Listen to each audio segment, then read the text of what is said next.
اليوم سأتحدث عن مشاكل الجيوب الأنفية وكيفية التعامل معها بشكل يومي.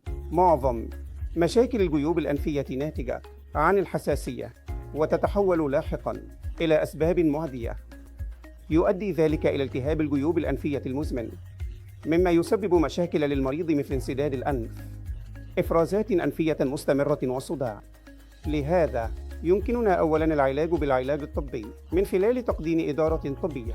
إذا لم تهدأ الأعراض، سنقوم أولاً بإجراء تحقيقات مثل إجراء فحص بالأشعة المقطعية للجيوب الأنفية المجاورة للأنف.